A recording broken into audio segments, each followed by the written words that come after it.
राज्यामध्ये संपूर्ण देशामध्ये 4 लाख रेशन कार्ड रद्द केलेले आहे त्या सरकारने। ही तुच्छतेची गोष्ट आहे की ज्या शासनाला आपण सत्तेत बसवतो त्या शासनाला आपल्याला अन्न सुरक्षिततेचा कायदा जो आहे, जो आपल्याला धान्य पुरवठा करतो, तो कायदाच रद्द काढायचा, वेठीस बांधायचा आहे। त्यामुळे आपण किसान सभेच्या माध्यमातून देश पातळीपासून ते राज्य पातळीपर्यंत, तालुका पातळीपर्यंत ह्या रेशन हक्क परिषदा होणं जास्त महत्त्वाचं आहे। इथे सगळ्यात जास्त महिला बसलेल्या आहेत। का बसलेल्या आहेत? कारण घरामध्ये चुलीवर काय शिजेल हे आपल्याला माहित असतं, ते धान्य कुठून येईल हे आपल्याला माहित असतं। त्यामुळे अन्न सुरक्षितता कायद्याची योग्य अंमलबजावणी करणं आणि त्या कायद्याच्या माध्यमातून काम करणं हे शासनाला वेठीस धरून संघटनेच्या माध्यमातून काम करायला लावणं ही आपल्या प्रत्येकाची जबाबदारी आहे। आपण ह्या रेशन हक्क परिषदेतून मुरबाड तालुक्यामध्ये काय सांगू इच्छितो की बाबा मला रेशन कार्ड आहे, मला प्रत्येक व्यक्तीला किती धान्य मिळतं त्याची तुम्ही पाटी लावली पाहिजे। रॉकेल किती मिळतं? ज्यांच्याकडे गॅस आहे पण तरीही रॉकेल मिळतं, पण ते रॉकेल मिळतं का? 2 लिटर का होईना रॉकेल, कारण गाव पातळीवरती जिथे लाईट पोहोचलेली नाही अशा ठिकाणी आजही बत्ती वापरली जाते। काही घरांमध्ये झोपड्या आहेत, कुडाची घरं आहेत, अशा ठिकाणी लाईट पोहोचलेली नाहीये, तिथे रॉकेलचा वापर होतो। गॅसचे भाव जे वाढलेले आहेत त्या भावाच्या बाबतीत आपण विचार करतो का? तर तो मुद्दा आहे की तुम्ही जर रेशन देताय तर रेशन मध्ये काय काय पुरवठा होतो हे आपल्याला क्लिअर पाहिजे। आणि ते काम करतं कोण? आपल्या गाव पातळीवरती धान्य पुरवठा करणारी दक्षता कमिटी असते।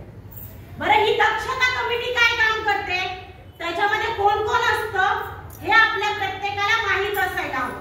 या रेशन हक्क परिषदेचा मुख्य उद्देश तोच आहे। त्यामुळे याच्यामध्ये सरपंच जो असतो प्रत्येक गाव पातळीवरचा, या दक्षता कमिटीचा तो नियमाने अध्यक्ष असतो, पोलीस पाटील सदस्य असतात, ग्रामविकास विभाग ग्रामसेवक जो असतो तो सदस्य असतो, अध्यक्ष विविध कार्यकारी सेवा सहकारी सोसायटीचे 3 सदस्य असतात, त्याबरोबर 3 महिला सदस्य असतात। म्हणजे तुमच्यापैकी 3 जणी त्या कमिटीवर असायला पाहिजे। विरोधी पक्षातून किंवा समितीतून 1 महिला सदस्य आणि 1 पुरुष सदस्य असायला पाहिजे। अनुसूचित जातीतला 1 प्रतिनिधी, अनुसूचित जमातीतला 1 प्रतिनिधी आणि सामाजिक कार्यकर्ता 1 आणि त्याचबरोबर तलाठी हा सचिव असतो। म्हणजे आपल्या गाव पातळी, आता मी पूर्ण नावं का सांगितली तुम्हाला की आपल्या धान्य पुरवठा विभागाच्या रेशन दुकानावरती ह्या कमिटीची पाटी लावलेली आहे का? ते लोक जर धान्य मिळत नाही तर सरपंचांची पण तेवढीच जबाबदारी आहे आणि तलाठ्यांची पण तेवढीच जबाबदारी आहे, कारण सचिव आणि अध्यक्ष हे 2 जण आहेत। तर त्या धान्य पुरवठा विभागातल्या किंवा तो धान्य पुरवठा जो करतो तो काय करतो? चोरी होते कुठे हे जरा तपासलं पाहिजे। धान्य मिळतं कुठून? तालुक्यावरून, तालुक्याकडे कुठे येतं? जिल्ह्यावरून। मग ते पुरवठा करण्याचं काम कोणाचं आहे? एका पुरवठा विभागाचं। म्हणजे तो जिथे काम करतो तो घेतो कोणाच्या नावाने कॉन्ट्रॅक्ट? आपल्या गावातल्या बचत गटाच्या नावाने ते धान्य पुरवठा कॉन्ट्रॅक्ट घेतले जातात। ही चोरी जरा समजून घ्या। महिलांनी जर धान्य पुरवठा करणं हा शासनाचा नियम आहे किंवा त्या बचत गटाच्या महिलांनी ते धान्य पुरवलं पाहिजे, तर तो व्यक्ती धान्य पुरवठा कसा करतो हा प्रश्न आपल्याला उपस्थित करता आला पाहिजे। हे खूप मोठे दलाल आहेत सगळे जण तालुक्यामध्ये, हे जरा समजून घ्या। कोट्यावधी रुपयांची चोरी या संपूर्ण धान्य पुरवठा विभागाच्या माध्यमातून होते। एका व्यक्तीमागे 1 किलोची जरी चोरी झाली तर लाखो व्यक्तींमागे लाखो रुपये किलोची चोरी होते। हे जरा समजून घ्यायला पाहिजे। घोळ आहे कुठे तो आपण समजला पाहिजे।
ती कमिटी येत्या काळामध्ये पुढच्या काही महिन्यांमध्ये आपण हे प्रश्न इथे जमलेले जेवढे जण आहेत आपण 100-150 जण असू त्या 100-150 जणांचे जरी प्रश्न आपण सोडवू शकू तरी किसान सभेचं यश आहे की ह्यासाठी म्हणेल की ह्या प्रत्येकीच्या मनात प्रत्येकीचा प्रश्न आहे। रेशन हक्क ज्यावेळेस कायद्याची भाषा आपण करतो किसान सभा म्हणून रेशन हक्काच्या कायद्याची अंमलबजावणी योग्य रीतीने व्हावी हे आपण एकीकडे म्हणतो त्यावेळेस आपण कलेक्टर ऑफिसला दुसरीकडे रस्त्यावर बसून आंदोलन पण करत असतो ते फक्त तहसील ऑफिस पर्यंत मर्यादित मुद्दे नाहीये कारण यांची ज्या वेळेस नाकं दाबली जातात तेव्हा तोंड उघडतात आणि हे आपल्याला एकमेकींचा हात धरून करावं लागतं एकजूट राहून करावं लागतं आणि संघटनेचं मुळात तेच काम आहे की संघटनेच्या माध्यमातून या प्रश्नावरती काम करण्यासाठी आपण ही परिषद ज्या वेळेस घेतोय जी कमिटी आपण जी डिक्लेअर केली त्या अध्यक्ष सेक्रेटरीची जबाबदारी मला वाटतं आज इथे वाढलेली आहे।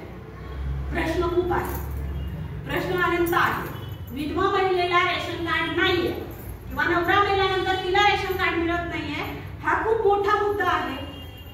एक रेशन कार्ड काढायला काही काही ठिकाणी 3-3, 4-4, 5-5 हजार रुपये मोजले आहे तरी रेशन कार्ड हातात मिळालेलं नाहीये महिलांची ही स्थिती दलाल बसलेले आहेत काही जे 5-5, 6-6 हजाराची मागणी करतात आम्ही तुम्हाला रेशन कार्ड काढून देतो म्हणून सांगतात पण एकही जण याच्यावरती काम करत नाही प्रश्न सोडवत नाही। आपण संघटना म्हणून धान्य पुरवठा विभागाचे अधिकारी जे आहेत त्यांच्यासोबत त्यांना दबावासाठी आपल्याला एकत्र जावं लागेल सहज शक्य होईल का नाही ना रस्त्यावर उतरावं लागेल पहिल्यांदा अर्ज करणं ही आपली पहिली प्रायोरिटी आहे।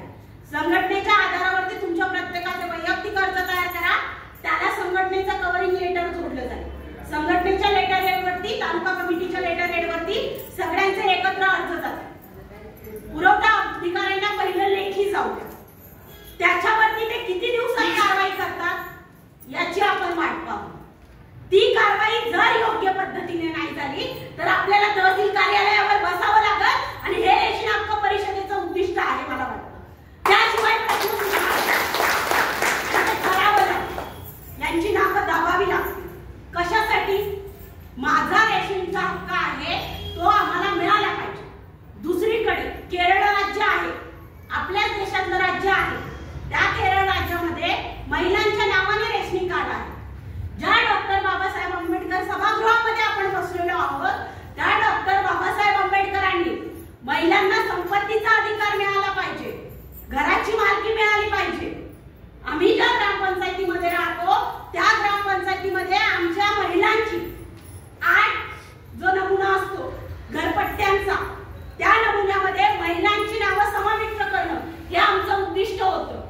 14 एप्रिलला जयंतीच्या दिवशी आम्ही डिक्लेअर केलं की आम्ही महिलांनी पुरुषांनी एकत्र येऊन महिलेची आणि पुरुषाची जर पाठी लावली तर 10 जोडप्यांना आम्ही ग्रामपंचायत म्हणून पुरस्कार देऊ। ते सांगण्यामागचं कारण एक आहे की 14 एप्रिल ही तारीख निवडण्यामागचं कारण आहे की डॉक्टर बाबासाहेब आंबेडकरांनी हिंदू कोड बिलाच्या माध्यमातून आपल्याला संविधान काय आहे त्या संविधानाची भाषा बोलावी लागेल या अधिकाऱ्यांसोबत तेव्हा यांचे कान उघडतील की आपल्या सर्वसामान्य लोकांना प्रश्न कळू लागले आपल्याला लोकांना जागं करायचं रेशन हक्क कायदा काय आहे हा वाचावा लागेल एकत्र बसून आपल्या सगळ्यांना त्या कायद्यामध्ये किती किलो धान्य प्रत्येक व्यक्ती मागे मिळालं पाहिजे साखर किती मिळाली पाहिजे कडधान्य किती मिळालं पाहिजे डाळी कोणत्या मिळाल्या पाहिजे गहू किती मिळाले पाहिजे हे सगळं नमूद आहे ना कायद्यामध्ये मग याची चर्चा आपल्याला घडवून आणावी लागेल ही रेशन हक्क परिषद ही कमिटी ते काम करणार आहे येत्या काळात आणि मला वाटतं ते जास्त महत्त्वाचं आहे जोपर्यंत आपण समजून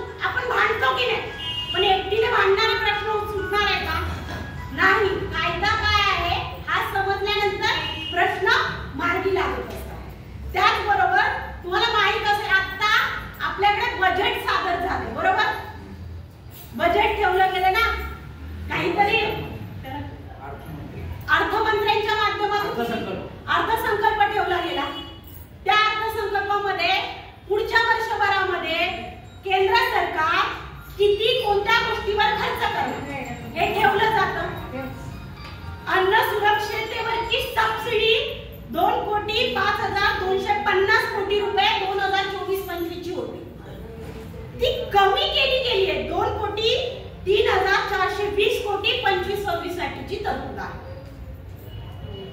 ही तफावत बघा. म्हणजे अन्न सुरक्षितता हे शासनाला महत्त्वाचंच वाटत नाही का? माझ्या घरामध्ये मिळणाऱ्या तांदळावरती महिनाभर जर आमच्या घरातल्या लोकांची पोटं भरत असतील तर हा कायदा लोकांना महत्त्वाचा वाटत नाही.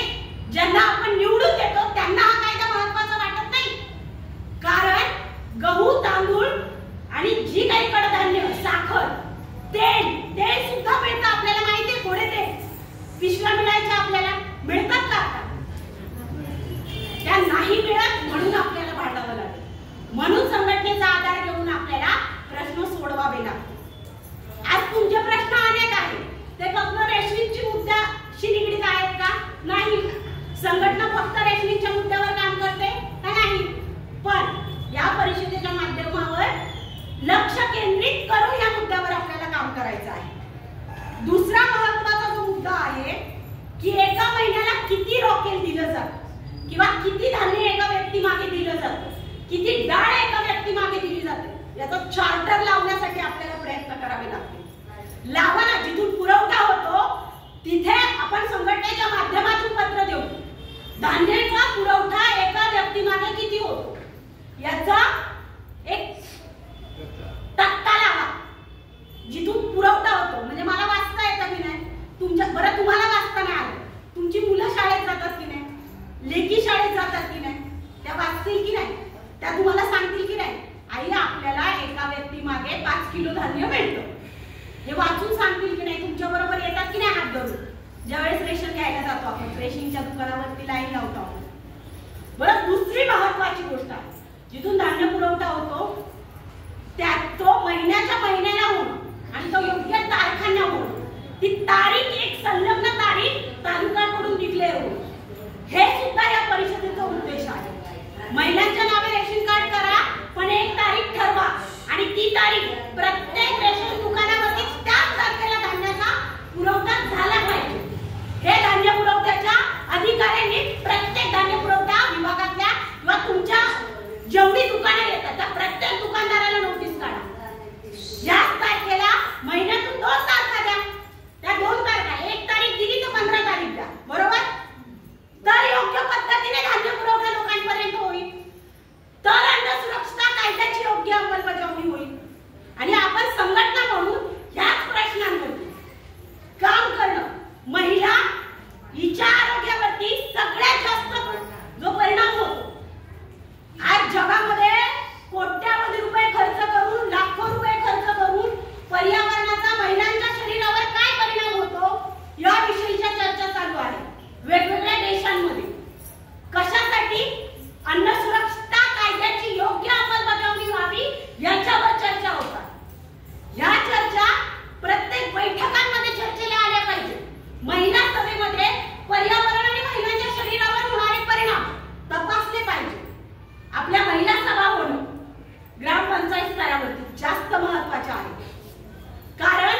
सुरक्षितता कायदा हा प्रत्येक महिलेचा अधिकार आहे, तो तेवढाच पुरुषांचा अधिकार आहे. कारण आपण महिला म्हणून लढत असताना जे पुरुष आपल्याला मदत करतात ते ज्योतिबा होतात आणि त्या ज्योतिबांना सोबत घेऊन आपल्याला एकत्र चालायचं आहे. ही रेशन हक्क परिषद महत्त्वाची हाक देते. तालुक्यातला एकही व्यक्ती, एकही कुटुंब दारिद्र्य रेषेच्या यादीतून वगळलं असेल, रेशन हक्कापासून वगळलं असेल, तर त्यांना रेशन हक्क मिळवून देणं हा या परिषदेचा उद्देश आहे. आणि त्यासोबत ज्यांना मिळालेले आहेत, जे अधिकारांपासून वंचित आहेत, दलित, आदिवासी, मुस्लिम समुदाय या सगळ्या कम्युनिटी मधल्या, त्याचबरोबर जे वंचित घटक आहेत त्या वंचित घटकांना सुद्धा सोबत घ्यावे लागेल. तुम्ही इथपर्यंत येऊ शकला, पण जे आज इथपर्यंत येऊ शकले नाही त्या प्रश्नांसाठी तुमच्या प्रत्येकाची जबाबदारी आहे. आणि मला वाटतं किसान सभा या असेच कार्यकर्ते निर्माण करते, त्या अशा परिषदा, या अशा संघर्षाच्या माध्यमातून आम्ही सगळेजण तयार झालेलो आहोत. इथे बोलणारा प्रत्येक व्यक्ती हा रस्त्यावरची लढाई लढत असताना, शासकीय स्तरावरची लढाई लढत असताना तुमच्यापैकी पुढच्या वेळेस एक जण इथे येऊन अध्यक्ष होईल रेशन हक्क परिषदेचा आणि तालुक्यातल्या प्रत्येक प्रश्न, प्रत्येक किती व्यक्तींना आपण त्यांचे हक्क देऊ शकलो यावरची पुढच्या वेळेची परिषद मला वाटते जास्त महत्त्वाची असेल. आणि ते आपल्याला त्यामुळे तुम्ही सगळ्या जणी या परिषदेचा खांदा आहात. तुमच्या सगळ्यांच्या खांद्यावरती जबाबदारी पडलेली आहे, कमिटीच्या मेंबरच्या खांद्यावरती नाही. आपण प्रत्येकाने पहिले जाऊन अर्ज बनवू आणि आपल्या बाजूच्या व्यक्तीला जरी काही मिळालं नसेल रेशनिंगच्या बाबतीत तर त्याचाही अर्ज तयार करा. असं नका समजू मला मिळालं म्हणजे माझा प्रश्न सुटतो. आपल्या बाजूच्या घरातल्या, त्याच्या बाजूच्या घरातल्या एकमेकींना सांगा, तयार करा. संघटना म्हणून एक मूठ आवळूया आणि या मुठी सोबत लढूया. किसान सभेच्या झेंड्याखाली लढूया, लाल बौद्धाच्या झेंड्याखाली लढूया आणि आपली चळवळ किसान सभा आणि रेशनिंगच्या मुद्द्यावरती योग्य पद्धतीने योग्य निर्णयापर्यंत तालुक्यामध्ये पोहोचूया. एवढं बोलून मी सगळ्यांचे धन्यवाद देते आणि ही हक्क परिषद चिरायू झालं असं मी जाहीर करते.